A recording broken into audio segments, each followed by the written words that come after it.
अस्सलाम वालेकुम dear students. Second average के साथ जो है हम अपना लेक्चर शुरू करते हैं। इससे पहले जो हमने एवरेज की थी डेट वाज अरिथमेटिक मीन। आज डिस्कस कर रहे हैं that is the second average और उसका नाम है मॉड। मॉड कैसी एवरेज होती है, सबसे पहले तो उसकी डेफिनेशन से हम उसको डिस्कस करते हैं। मॉड की डेफिनेशन होती है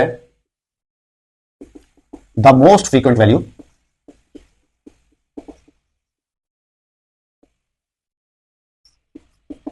in the data is called mod। Frequent का मतलब होता है रिपीटेड।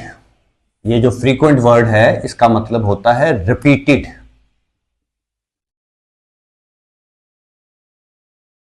ठीक है, यानी आपके डाटा में वो वैल्यू जो सबसे ज्यादा दफा रिपीट हो रही होगी वो वैल्यू क्या कहलाएगी? मॉड। अच्छा, बड़ी आसान सी एवरेज है, आपने देखना है आपको वैल्यू जो सबसे ज्यादा दफा रिपीट होती हुई नजर आएगी, आप सिंपली उसको मॉड कह दोगे। अच्छा, मॉड जिस तरह अरिथमेटिक मीन को हम डिनोट करते थे एक्स बार से, एक्स के ऊपर एक लाइन होती थी, सेम इसी तरह मॉड को भी एक मैथमेटिकल नेम है, उसको भी रिप्रेजेंट किया जाता है, इज रिप्रेजेंटेड बाय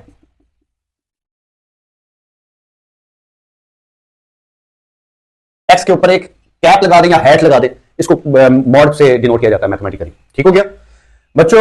अगर मैंने कहा है कि वो वैल्यू जो सबसे ज्यादा दफा डाटा में रिपीट हो रही है वो मॉड कहलाती है, तो हम कुछ एग्जांपल्स लेते हैं। जैसे मैंने यहां पर एक 5 एग्जांपल्स लिखी हैं। अब इस डेफिनेशन के मुताबिक अगर मैं आपको कहूं कि मॉड क्या है, तो फिर आप how to find mode in this data.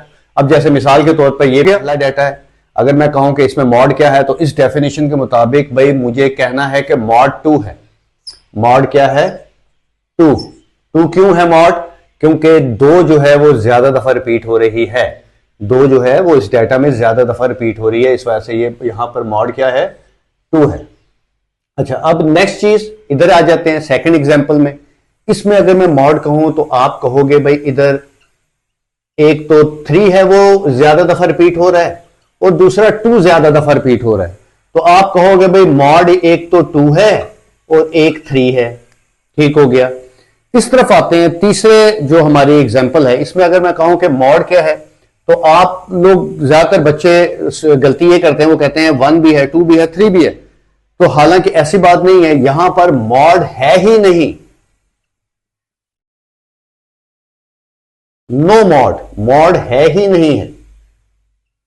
ठीक है, रीजन ये है कि भाई मैंने तो कहा है कि वो वैल्यू जो सबसे ज्यादा दफा रिपीट हो। जैसे आपने यहां पर 2 मॉड क्यों कहा? क्योंकि 2 1 3 और 4 से ज्यादा दफा रिपीट था।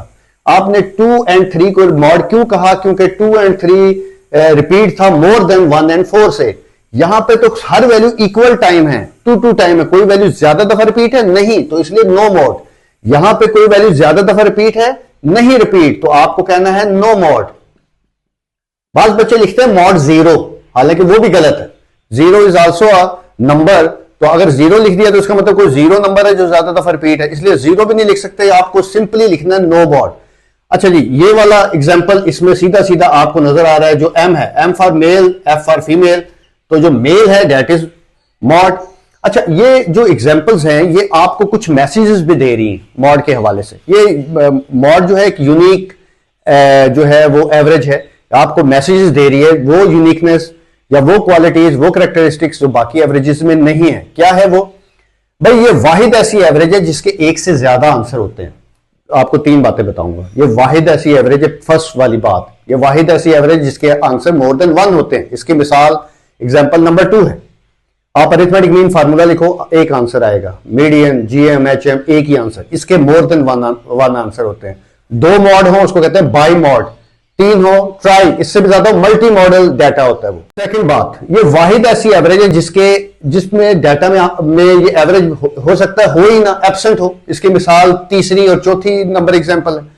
अरिथमेटिक मीन का भी आंसर आएगा GM, HM, मीडियन, लेकिन मॉड इस डाटा में नहीं भी हो सकता। क्यों? क्योंकि अगर कोई वैल्यू रिपीट ही नहीं हो रही तो मॉड है ही नहीं। तीसरी बात जो इसकी कैरेक्टरिस्टिक है जो बाकी एवरेज से इसको फर्क करती है, दैट इज अगर आपका डाटा नंबर्स में ना भी हो ये तब भी फाइंड हो जाती है। इसकी मिसाल 5th नंबर एग्जांपल है। देखो डाटा नंबर्स में नहीं है लेकिन ये फिर भी फाइंड हो जाती है, लेकिन बाकी एवरेजेस के लिए आपको नंबर में डाटा चाहिए होता है। तो ये इसकी यूनिकनेस है। This is ungroup data of mod.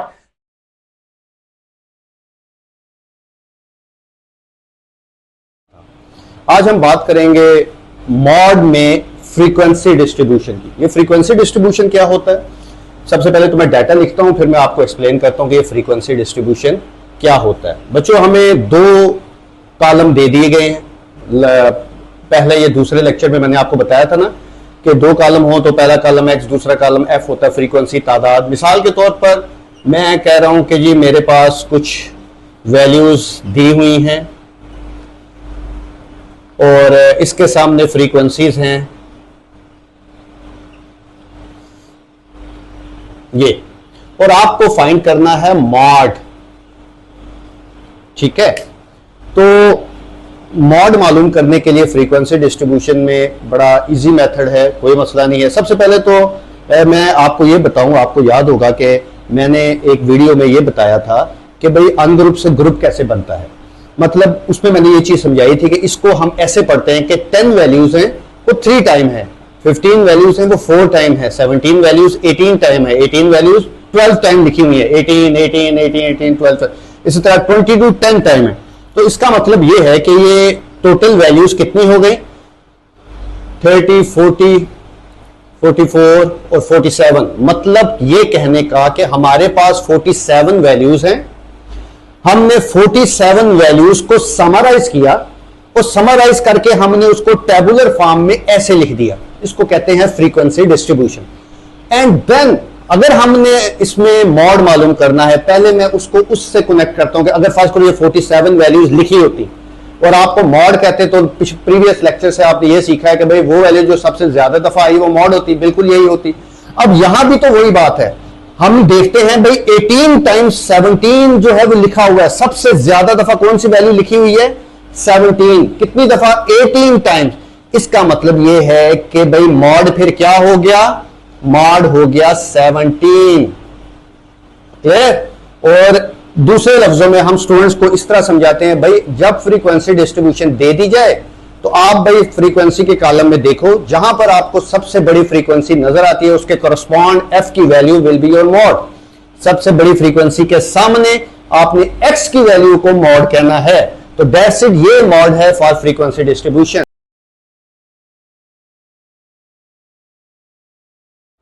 अब इसी तसलसल को आगे बढ़ाते हुए अब हम बात करते हैं ग्रुप डाटा। भाई फ्रीक्वेंसी डिस्ट्रीब्यूशन में तो मॉड निकालना आ गया, अब हम बात करते हैं कि how to find mode in group data. ये this is the group data. Group data आप इस तरह समझ ले कि अगर डाटा आपको क्लासेस में दिया जा रहा है या फिर पॉइंट्स में डेसिमल में वैल्यूज दी जा रही हैं एफ के साथ, तो that is group data. Group data का मॉड कैसे फाइंड किया जाता है?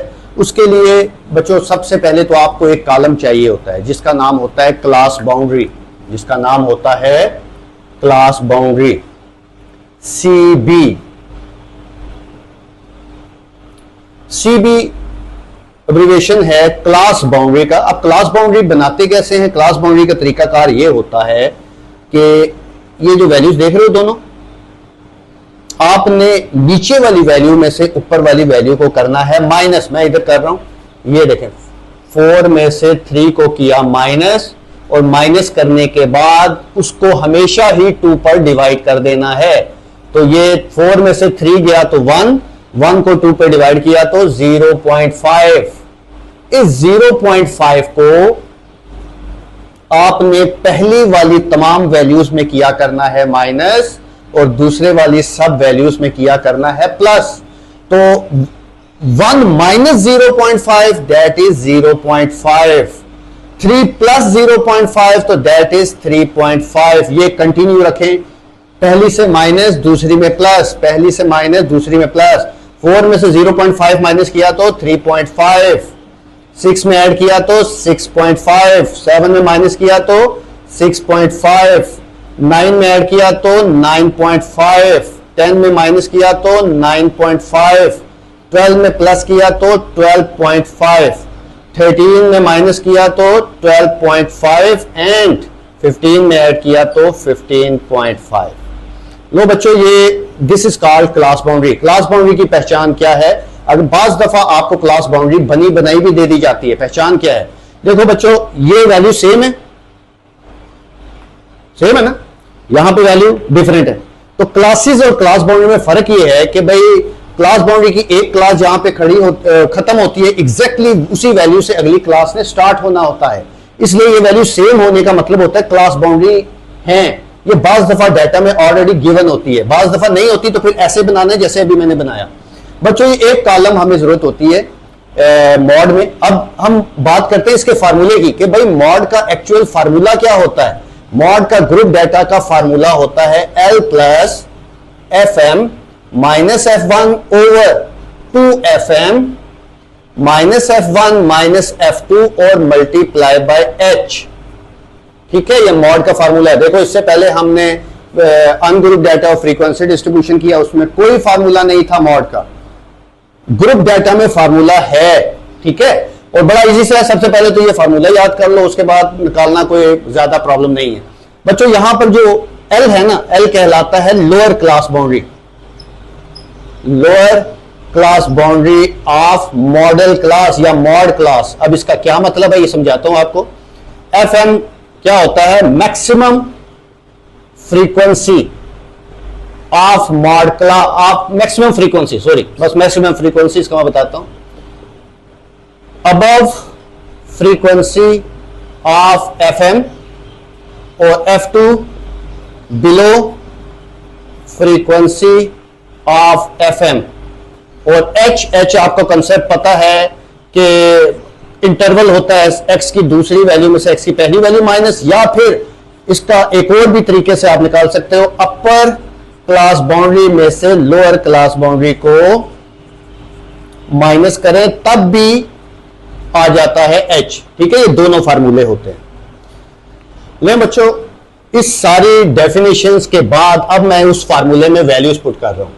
देखो जी, मॉड इज इक्वल, L का मतलब मैंने क्या लिखवाया था। सबसे पहले ना आपने ये करना होता है कि आपने ना FM फाइंड करना होता है। फर्स्ट ऑफ ऑल इन सारी बातों में, इन सारे फार्मूले में आपको FM फाइंड, FM के बारे में मैंने क्या लिखवाया था कि ये मैक्सिमम फ्रीक्वेंसी होता है। तो बताएं बच्चों मैक्सिमम फ्रीक्वेंसी क्या है। ये इसके आगे आपने लिख देना FM, इससे ऊपर वाली वैल्यू F1 और इससे नीचे वाली वैल्यू F2। यही बातें मैंने लिखवाई हैं।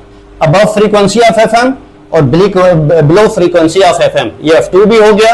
अच्छा, अब अगली चीज जो मुझे बात करनी है वो L और H की करनी है। L का मतलब मैंने बताया है कि lower class boundary of mod class. Mod class ये वाली क्लास होती है, जो FM वाली क्लास होती है ना, उसको कहते हैं मॉड क्लास।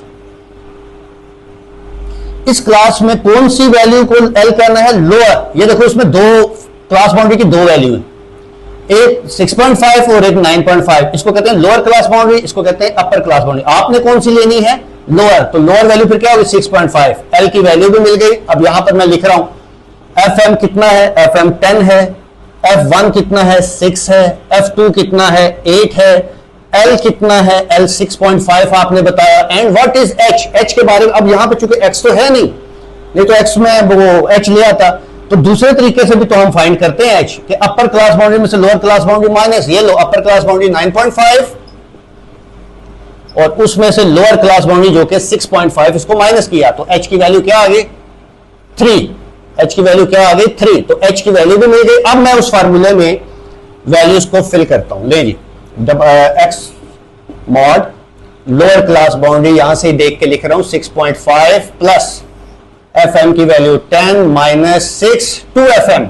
2FM मतलब 2 को अगर मैं 10 से मल्टीप्लाई करूं तो 20, माइनस F1 6 माइनस F2 मतलब 8 मल्टीप्लाई H की वैल्यू 3। बच्चों अब सिंपली आपने ये करना है कि अब करना कैसे है, करने का भी तरीका है, ब्रैकेट ओपन। अब इसको ऊपर वाले को मैं ब्रैकेट में लिख रहा हूं 10 minus 6 bracket close divide by नीचे वाली चीज as it is, bracket open 20 minus 6 minus 8 bracket close और इक्वल प्रेस करके मेरे पास जो भी आंसर आ गया, साथ ही मैंने मल्टीप्लाई का बटन प्रेस करके 3, जो भी आंसर आ गया 2 आ गया था और मैंने साथ ही प्लस करके 6.5 एंड में देखो जमा किया and final answer will be 8.5। ठीक है, and this is the answer. बड़ा आसान सा मेथड है, ये दरमियान में आया हुआ है, आपको पता है एवरेज वैल्यू दरमियान में ही होती है। तो that's it, this is the mod for group data. Thank you.